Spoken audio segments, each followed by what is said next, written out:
കർത്താവായ യേശുക്രിസ്തുവിൻ്റെ ധന്യനാമത്തിൽ വീഡിയോ ശ്രദ്ധിക്കുന്ന എല്ലാ സഹോദരന്മാർക്കും ഞാൻ സ്നേഹവന്ദനം പറയുകയാണ്. പ്രിയ സഹോദരന്മാരെ, ഞാനിന്ന് അല്പസമയം നിങ്ങളോട് പറയുവാൻ ആഗ്രഹിക്കുന്ന കാര്യം, നമ്മളെ യേശുക്രിസ്തുവിൻ്റെ നാമം വിളിച്ചപേക്ഷിച്ച് നമ്മൾ രക്ഷിക്കപ്പെട്ടവരാണ്. അപ്പോൾ രക്ഷിക്കപ്പെട്ട വിശ്വാസികൾ അല്ലെങ്കിൽ ദൈവമക്കൾ ദൈവവചനം വായിക്കുവാൻ വളരെ മടിയുള്ളവരാണ്, ഉദാസീനരാണ്. ഞാൻ എല്ലാവരെക്കുറിച്ചുമല്ല ഈ പറയുന്നത്. ബഹുഭൂരിപക്ഷം വിശ്വാസികൾക്കും വേദപുസ്തകം വായിക്കുന്നത് വളരെ ബുദ്ധിമുട്ടുള്ള കാര്യമാണ്.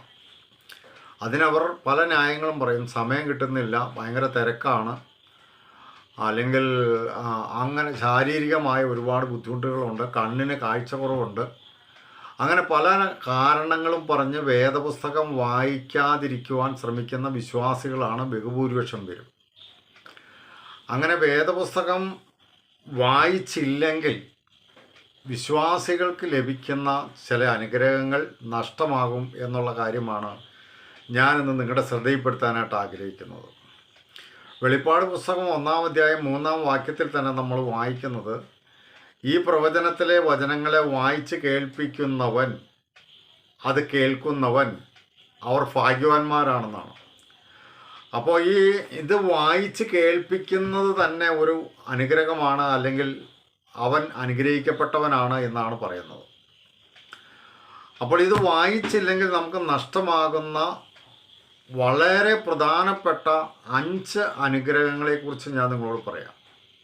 ഈ അനുഗ്രഹങ്ങളെ നമുക്ക് പ്രാപിക്കാൻ കഴിയണമെങ്കിൽ വേദപുസ്തകം നന്നായി വായിച്ച് ഗ്രഹിച്ച് ധ്യാനിച്ച് നാം ദിവസം പ്രതി ജീവിക്കേണ്ടതാണ്.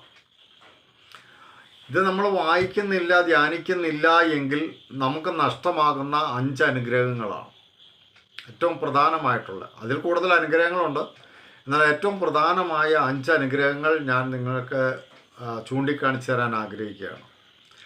അതിൽ ഒന്നാമത്തെ കാര്യം എന്ന് പറയുന്നത് പത്രോസിൻ്റെ 1-ാം ലേഖനം 2-ാം അധ്യായത്തിൻ്റെ 2-ാം വാക്യമാണ്. അതിൽ 1ഉം 2ഉം വാക്യങ്ങൾ ചേർത്ത് വായിക്കാം.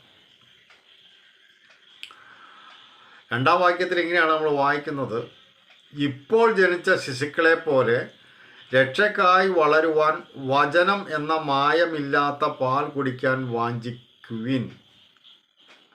ഇവിടെ പത്രോസ് അപ്പോസ്തലൻ പറയുന്ന ഒരു കാര്യമാണ്, കർത്താവായ യേശുക്രിസ്തുവിൻ്റെ നാമം വിളിച്ചപേക്ഷിച്ച് രക്ഷിക്കപ്പെട്ട ഒരു ദൈവ പൈതൽ രക്ഷ പ്രാപിച്ചു.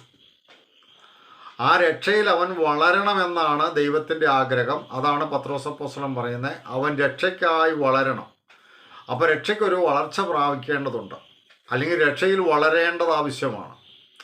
ആ രക്ഷയിൽ വളരുവാൻ കഴിയാതെ തടസ്സമായിരിക്കുന്നതിൻ്റെ കാരണം, രക്ഷയ്ക്കായി വളരണമെങ്കിൽ അവൻ മായമില്ലാത്ത വചനമെന്ന പാല് കുടിക്കണം. അപ്പം വചനമെന്ന മായമില്ലാത്ത പാല്, അതായത് യഥാർത്ഥമായി ദൈവവചനം വായിച്ച് ഗ്രഹിച്ച്, വായിക്കുക ഗ്രഹിക്കുക എന്ന് പറഞ്ഞു കഴിഞ്ഞാൽ, പാൽ കുടിക്കുക എന്ന് പറഞ്ഞാൽ അത് ഉള്ളിലാക്കുക എന്നാണ് അർത്ഥം. അപ്പോൾ ദൈവവചനം ഉള്ളിലാക്കാത്ത ഒരു വ്യക്തിക്ക്, വായിച്ച് ഗ്രഹിക്കാത്ത ഒരു വ്യക്തിക്ക് രക്ഷയിൽ ഒരു വളർച്ച ഉണ്ടാവുകയില്ല എന്നാണ് പത്രോസ് അപ്പോസ്തലൻ പറയുന്നത്.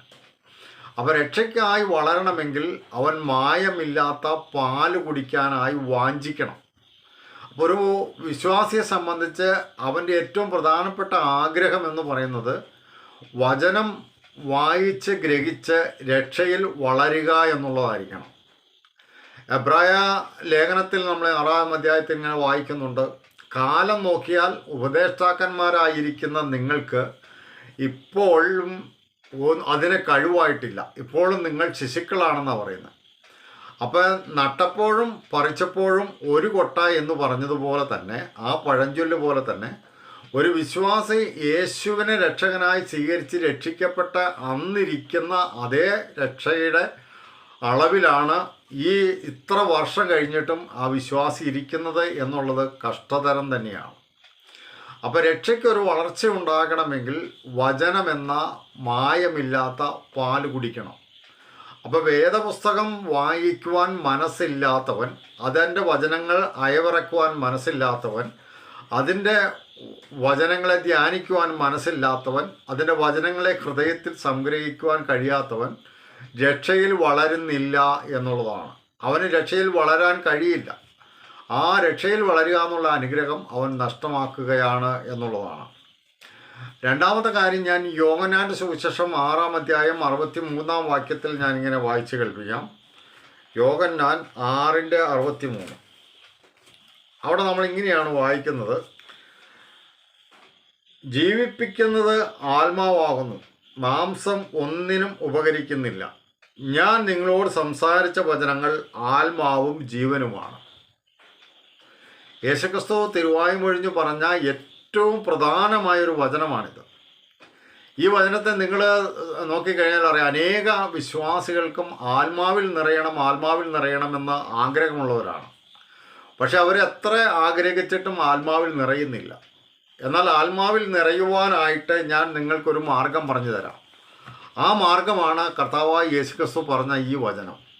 ഈ വചനത്തിൽ ഇങ്ങനെയാണ് പറയുന്നത്: ഞാൻ നിങ്ങളോട് സംസാരിച്ച വചനങ്ങൾ ആത്മാവും ജീവനുമാണ്. അപ്പോൾ യേശുക്രിസ്തു സംസാരിച്ച വചനങ്ങളെ നമ്മൾ ഈ പുസ്തകത്തിൽ നിന്ന് വായിച്ച് ഗ്രഹിക്കുന്നില്ല എങ്കിൽ നമുക്ക് ആത്മാവിൽ നിറയുവാനും ജീവനിൽ നിറയുവാനും സാധ്യമല്ല എന്നുള്ളതാണ്. അപ്പോൾ യേശുക്രിസ്തുവിൻ്റെ വചനങ്ങൾ ആത്മാവും ജീവനുമാണ്.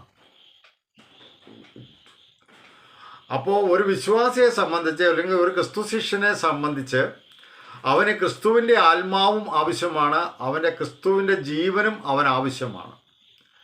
അപ്പോൾ യേശുക്രിസ്തു പറഞ്ഞത്, എൻ്റെ വചനം, ഞാൻ സംസാരിച്ച വചനം ആത്മാവും ജീവനുമാണ്. അങ്ങനെയാണെങ്കിൽ യേശുക്രിസ്തുവിൻ്റെ വചനങ്ങൾ വായിച്ച് ധ്യാനിച്ച് ഉള്ളിലാക്കുന്ന ഒരു വ്യക്തി ആത്മാവിലും നിറയും, ജീവനിലും നിറയും. ക്രിസ്തുവിൻ്റെ ആത്മാവിൽ നിറയുവാനുള്ള, ക്രിസ്തുവിൻ്റെ ജീവനിൽ നിറയുവാനുള്ള ഏറ്റവും പ്രധാനപ്പെട്ട കാര്യം ക്രിസ്തുവിൻ്റെ വചനങ്ങൾ വായിച്ച് ഗ്രഹിക്കുക എന്നുള്ളതാണ്. വേദപുസ്തകം വായിക്കാത്ത സഹോദരി സഹോദരന്മാരെ ഞാൻ നിങ്ങളോട് പറയാം, യേശുക്രിസ്തുവിൻ്റെ വചനങ്ങൾ ആത്മാവും ജീവനുമാണ്. ആ വചനങ്ങൾ നിങ്ങൾ വായിച്ച് ക്രിസ്തുവിൻ്റെ ആത്മാവിലും ജീവനിലും നിങ്ങൾ നിറയുന്നില്ലെങ്കിൽ ഏറ്റവും ദൈവം നൽകുന്ന ഏറ്റവും മനോഹരമായ ആ അനുഗ്രഹം നിങ്ങൾ നഷ്ടമാക്കുകയാണ് എന്നുള്ളതാണ്. നിങ്ങളിങ്ങനെ രക്ഷിക്കപ്പെട്ട അന്ന് ഇരിക്കുന്ന അതേ നിലവാരത്തിലിരിക്കാതെ ക്രിസ്തുവിൻ്റെ ആത്മാവിൽ നിറഞ്ഞ് ക്രിസ്തുവിൻ്റെ ജീവനിൽ നിറഞ്ഞ് ആ അനുഗ്രഹം പ്രാപിക്കണമെന്നാണ് കർത്താവായ യേശു ക്രിസ്തുവിൻ്റെ വചനത്തിൻ്റെ അടിസ്ഥാനത്തിൽ ഞാൻ നിങ്ങളെ പ്രബോധിപ്പിക്കുന്നത്. ഇനി മൂന്നാമത്തെ കാര്യം ഞാൻ നിങ്ങളോട് പറയാം. അത് 2 തീമോഥെയോസിൻ്റെ ലേഖനം 3-ാം അധ്യായം 16-ാം വാക്യമാണ്.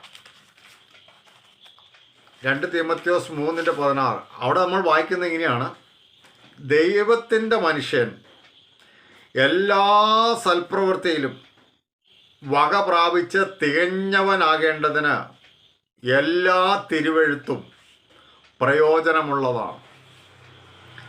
ഇവിടെ പൗലോസ് അപ്പോസ്തലൻ തീമോഥെയോസിനോട് പറയുവാണ്, നീ ദൈവത്തിൻ്റെ മനുഷ്യനായുള്ളോവേ എന്നാണ് തീമോഥെയോസിനെ വിളിക്കുന്നത്. അപ്പോൾ ദൈവത്തിൻ്റെ മനുഷ്യൻ സകല സൽപ്രവൃത്തിയിലും വക പ്രാപിച്ച് തികഞ്ഞവനാകണം. അപ്പോൾ ദൈവമനുഷ്യരെല്ലാം, ദൈവവിശ്വാസികളെല്ലാം തികഞ്ഞവനാകുവാൻ വേണ്ടി ദൈവം നൽകിയിരിക്കുന്ന ദൈവശ്വാസീയമായ തിരുവെഴുത്താണ് ബൈബിൾ എന്ന് പറയുന്നത്. അപ്പോൾ ദൈവശ്വാസീയമായ തിരുവെഴുത്ത് വായിക്കാത്ത ഒരുത്തന് ദൈവ മനുഷ്യനാണെങ്കിൽ പോലും അവന് തികഞ്ഞവനാകുവാൻ കഴിയത്തില്ല എന്നുള്ളതാണ്. അപ്പോൾ ദൈവമനുഷ്യൻ തികഞ്ഞവനായി തീരണമെന്നും സകല സൽപ്രവൃത്തിക്കും വക പ്രാപിക്കണമെന്നും ദൈവം ആഗ്രഹിക്കുന്നു. അതിന് ഏറ്റവും പ്രയോജനകരമായത് ദൈവത്തിൻ്റെ വചനമാണ്. അപ്പോൾ ദൈവത്തിൻ്റെ വചനം വായിച്ച് ഗ്രഹിക്കാത്ത ഒരുത്തന് അവൻ ദൈവ മനുഷ്യനാണ്, വിശ്വാസിയാണ്, രക്ഷിക്കപ്പെട്ടവനാണ് എന്ന് പറഞ്ഞാലും അവനൊരു തികഞ്ഞ മനുഷ്യനായി തീരുവാൻ തക്കവണ്ണം അവന് സാധ്യമല്ല എന്നുള്ളതാണ്. അപ്പോൾ ദൈവമനുഷ്യനെ തികഞ്ഞവനാക്കുവാൻ വേണ്ടി ദൈവശ്വാസീയമായി നൽകിയ തിരുവെഴുത്ത്, ആ ദൈവവചനം, ആ ബൈബിൾ വായിക്കുവാൻ മനസ്സില്ലാത്ത വ്യക്തികൾക്ക് ആ അനുഗ്രഹം പ്രാപിക്കുവാൻ, ആ തികഞ്ഞവനായി തീരുക എന്നുള്ള അനുഗ്രഹം പ്രാപിക്കാൻ സാധ്യമല്ല എന്നുള്ളതാണ്. ദൈവം ആഗ്രഹിക്കുന്ന ഒരു കാര്യം ഈ തിരുവെഴുത്ത് കൊണ്ട് അവൻ തികഞ്ഞവനായി തീരണം, ആ അനുഗ്രഹം അവൻ പ്രാപിക്കണം എന്നാണ് ദൈവം ആഗ്രഹിക്കുന്നത്. പക്ഷേ എന്തെല്ലാം കാരണങ്ങൾ പറഞ്ഞാണെങ്കിലും വേദപുസ്തകം വായിക്കാൻ മനസ്സില്ലാത്ത വിശ്വാസി ഈ അനുഗ്രഹങ്ങളെ നഷ്ടമാക്കുകയാണ് എന്നുള്ള സത്യം നിങ്ങൾ മനസ്സിലാക്കണം. ഇനി മറ്റൊരു കാര്യം ഞാൻ നിങ്ങളോട് പറയാം. അത് യോഹന്നാൻ്റെ സുവിശേഷം 15-ാം അധ്യായം അതിൻ്റെ 7-ാം വാക്യമാണ്. യോഹന്നാൻ 15:7. അവിടെ നമ്മളിങ്ങനെയാണ് വായിക്കുന്നത്: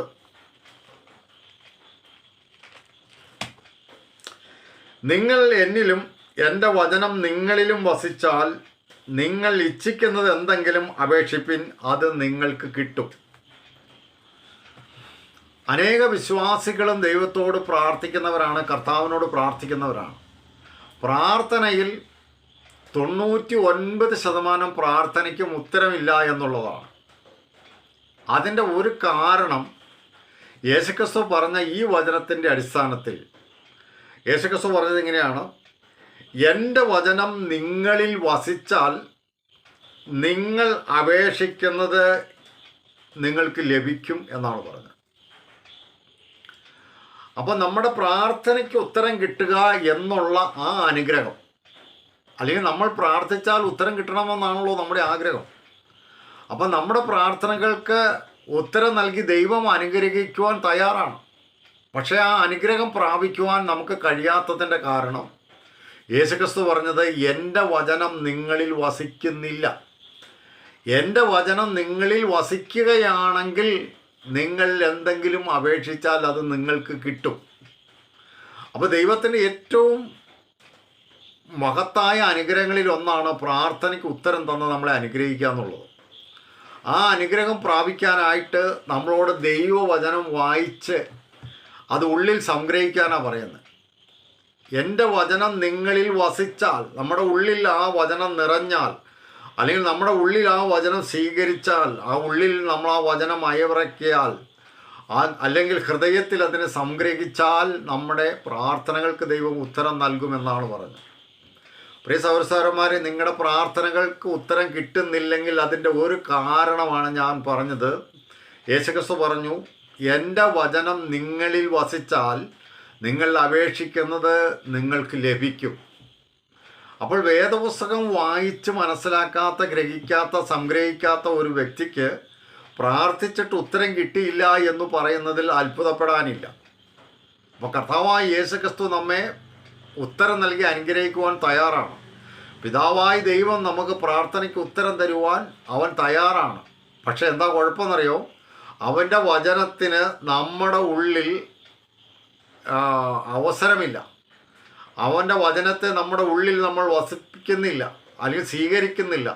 അവൻ്റെ വചനത്തെ നമ്മൾ അന്വേഷിക്കുന്നില്ല, അതിനെ കണ്ടെത്തുന്നില്ല എന്നുള്ളതാണ്.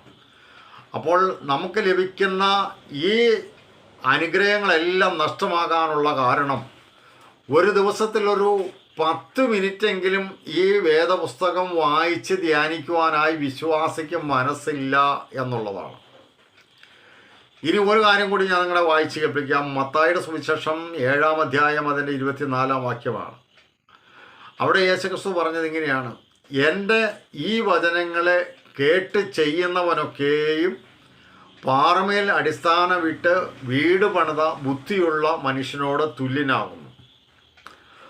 അവന് ഉണ്ടാകുന്ന എല്ലാ പ്രതിസന്ധികളിലും അവന് ഉറച്ചു നിൽക്കുവാൻ കഴിയുന്നതാണ് ദൈവത്തിൻ്റെ വചനം. അനേക ദൈവമക്കളും ഒരു പ്രതിസന്ധി വരുമ്പോൾ, അല്ലെങ്കിൽ ഒരു സാഹചര്യം, പ്രതികൂലമായ ഒരു സാഹചര്യം വരുമ്പോൾ തകർന്നു പോകുന്നതിൻ്റെ കാരണം എന്താണെന്നറിയോ? യേശുക്രിസ്തുവിൻ്റെ വചനപ്രകാരം അവൻ ജീവിതം പണിയുന്നില്ല എന്നുള്ളതാണ്. എൻ്റെ വചനങ്ങളെ കേട്ട് ചെയ്യുന്നവൻ, യേശുക്രിസ്തുവിൻ്റെ വചനങ്ങളെ കേട്ടനുസരിച്ച് ജീവിക്കുന്ന ഒരു വ്യക്തിയുടെ മേൽ എന്തെല്ലാം പ്രതികൂലങ്ങൾ കടന്നു വന്നാലും അതിനെ അതിജീവിക്കുവാനുള്ള കരുത്ത്, അല്ലെങ്കിൽ അതിൻ്റെ ഉറപ്പ് ദൈവത്തിൻ്റെ വചനത്തിൽ നിന്ന് നമുക്ക് ലഭിക്കുന്നു എന്നുള്ളതാണ്. അപ്പോൾ ഈ ലോകത്തിലെ പ്രതിസന്ധികളെ, ഈ ലോകത്തിൻ്റെതായ പ്രതികൂല സാഹചര്യങ്ങളെ അതിജീവിക്കുവാൻ ആ ദൈവത്തിൻ്റെ ശക്തി പ്രാപിക്കുവാൻ, ഉറപ്പ് പ്രാപിക്കുവാൻ കഴിയുന്നത് ദൈവവചനത്തിൻ്റെ പാരായണത്തിലൂടെയാണ്. ദൈവവചന ഹൃദയത്തിൽ സംഗ്രഹിക്കുന്നത് കൊണ്ടാണ്. അതിനുദാഹരണം കർത്താവായ യേശുക്രിസ്തു തന്നെയാണ്. മത്തായി സുവിശേഷം 4-ാം അധ്യായം അതിൻ്റെ 4-ാം വാക്യത്തിൽ യേശുക്രിസ്തുവിനോട് പോരാടുവാൻ വന്ന, പരീക്ഷിക്കുവാൻ വന്ന സാത്താനെ എതിർക്കുവാനായിട്ട് യേശുക്രിസ്തുവിന് കഴിഞ്ഞത് യേശുക്രിസ്തുവിൻ്റെ ഹൃദയത്തിലിരിക്കുന്ന ദൈവത്തിൻ്റെ വചനം കൊണ്ടാണ്.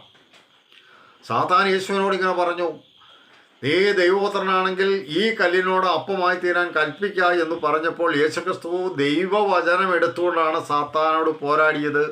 യേശുക്രിസ്തു പറഞ്ഞു, മനുഷ്യൻ അപ്പം കൊണ്ട് മാത്രമല്ല ദൈവത്തിൻ്റെ വായിൽ കൂടി വരുന്ന വചനം കൊണ്ടും ജീവിക്കുന്നു എന്ന് പറഞ്ഞു.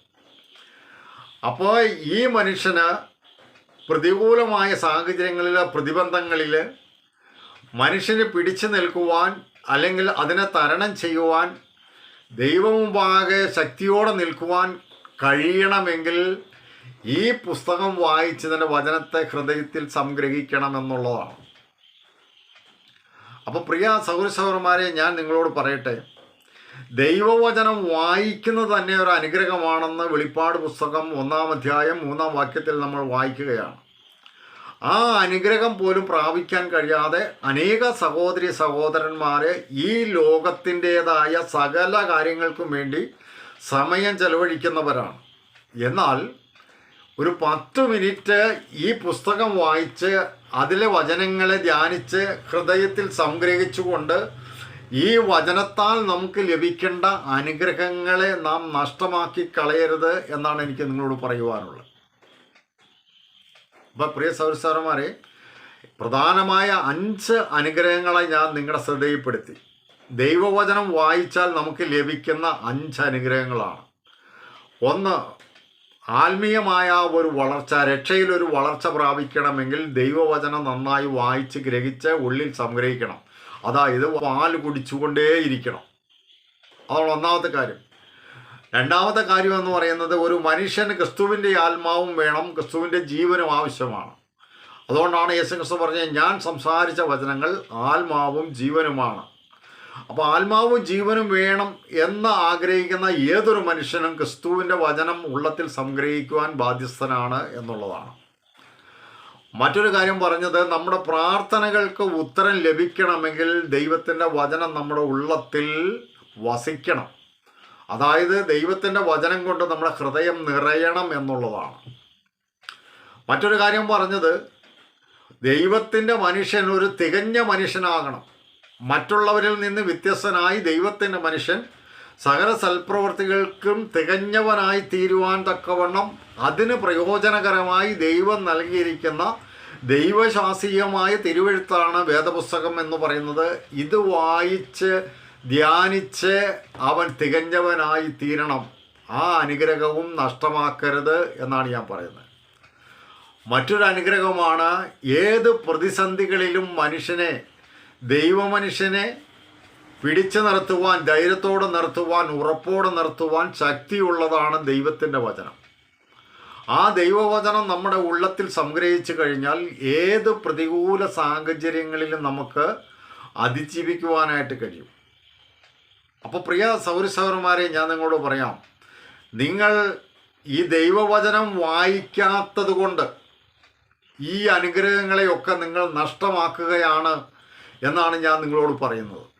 അതുകൊണ്ട് ഇന്നെങ്കിലും ഈ വീഡിയോ ശ്രദ്ധിക്കുന്ന നിങ്ങളോട് ഞാൻ പറയാം, ഇന്നെങ്കിലും നിങ്ങൾ ദൈവവചനം വായിക്കണമെന്നുള്ള, ഈ മായമില്ലാത്ത പാൽ കുടിക്കണമെന്നുള്ള ഒരു വാഞ്ച, ഒരാഗ്രഹം നിങ്ങളുടെ ഹൃദയത്തിൽ ഉണ്ടാകണമെന്നാണ് ഞാൻ നിങ്ങളോട് പറയുന്നത്. മറ്റെല്ലാറ്റിനും നിങ്ങൾക്ക് സമയമുണ്ട്. ഈ ലോകത്തിൻ്റെ സകല കാര്യങ്ങൾക്കും സമയമുണ്ട്. നിങ്ങൾക്ക് ജോലിക്ക് സമയമുണ്ട്, നിങ്ങളുടെ മറ്റ് ജഡീക ആവശ്യങ്ങൾക്ക് സമയമുണ്ട്, ഉല്ലാസയാത്രയ്ക്ക് സമയമുണ്ട്, മറ്റ് ഏതൊരു കാര്യത്തിനും നിങ്ങൾക്ക് സമയമുണ്ട്.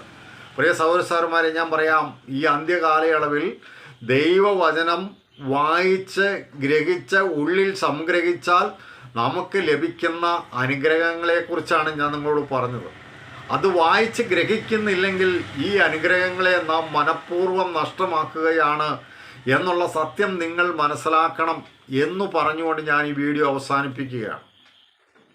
ദൈവം അനുവദിക്കുന്ന പക്ഷം മറ്റൊരു വീഡിയോയിൽ വീണ്ടും കാണാം. ദൈവമായ കർത്താവ് നമ്മെ അനുഗ്രഹിക്കട്ടെ.